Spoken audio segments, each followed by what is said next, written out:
ఆదిలాబాద్ జిల్లా వార్తా విషయానికి వస్తే నిన్న వరంగల్లో నిర్వహించిన బీఆర్ఎస్ పార్టీ రజతోత్సవ వేడుకలు గ్రాండ్ సక్సెస్ అయ్యాయని బీఆర్ఎస్ పార్టీ జిల్లా అధ్యక్షుడు మాజీ మంత్రి జోగు రామన్న అన్నారు.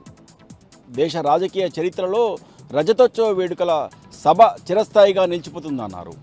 అయితే నిన్న వరంగల్ నిర్వహించిన రజతోత్సవ వేడుకలపై అలాగే తెలంగాణ రాష్ట్ర తొలి ముఖ్యమంత్రి కేసీఆర్పై రాష్ట్ర మంత్రులు అవాకులు చవాకులు మాట్లాడుతున్నారని రాష్ట్ర మంత్రులు సీతక్కతో పాటు పొంగిలేటి శ్రీనివాసరెడ్డి అలాగే పొన్నం ప్రభాకర్లు పిచ్చి ప్రేరణాల చేస్తున్నారని ఆగ్రహం వ్యక్తం చేశారు. రాష్ట్ర మంత్రులకు దమ్ము ధైర్యం ఉంటే ఆదిలాబాద్ జిల్లాలో కాంగ్రెస్ ప్రభుత్వము అమలు చేస్తామన్న 6 గ్యారెంటీలపై బహిరంగ చర్చకు రావాలని సవాల్ విసిరారు. జిల్లా ఇన్ఛార్జి మంత్రి సీతక్క ఏ గ్రామంలో అయినా బహిరంగ చర్చకు రావాలని, ఆ గ్రామంలో తాము బహిరంగ చర్చకు సిద్ధంగా ఉన్నామని పేర్కొన్నారు.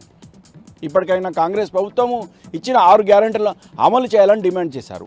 అలాగే వరంగల్ సభకు ఆదిలాబాద్ జిల్లా వ్యాప్తంగా వేలాదిగా తరలి వెళ్లిన బీఆర్ఎస్ పార్టీ కార్యకర్తలకు నాయకులకు ధన్యవాదాలు తెలిపారు.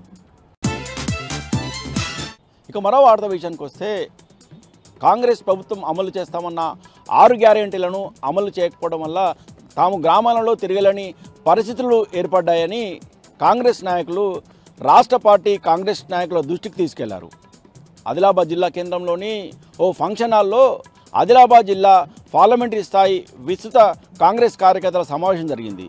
ఈ సమావేశంలో రాష్ట్ర పరిశీలనలో వచ్చిన రాష్ట్ర స్థాయి నాయకుల ఎదుట తమ ఆవేదన వ్యక్తం చేశారు కాంగ్రెస్ కార్యకర్తలు. నామినేటెడ్ పోస్టులు భర్తీ చేయడంలో ఇప్పటికీ తీవ్ర జాప్యం జరిగిందని, తమ గ్రామాలలో తిరగలేని పరిస్థితులు ఎదురవుతున్నాయని, ఇప్పటికే 2 ఏళ్ల కాలం పూర్తయిన సందర్భంగా వెంటనే నామినేటెడ్ పోస్టులను భర్తీ చేయాలని, కనీసం పార్టీ స్థాయిలో రాష్ట్ర స్థాయి పోస్టులైన జిల్లాకు చెందిన సీనియర్ నాయకులు కేటాయించాలని ఈ సందర్భంగా డిమాండ్ చేశారు.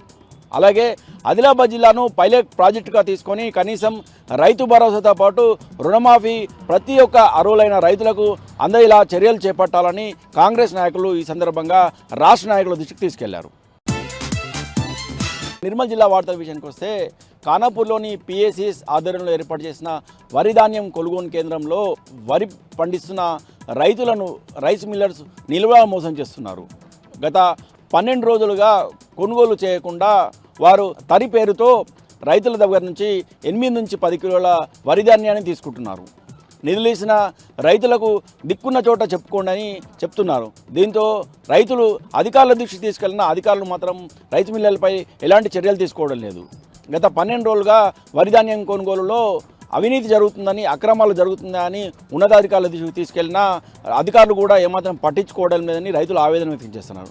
ఇప్పటికైనా అధికారులపై అలాగే రైస్ మిల్లర్లపై చర్యలు తీసుకోవాలని రైతులు డిమాండ్ చేశారు. లేని పక్షంలో తాము ఆందోళన చేస్తామని ఇప్పటికైనా ప్రభుత్వము అధికారులు చర్యలు చేపట్టాలని డిమాండ్ చేశారు.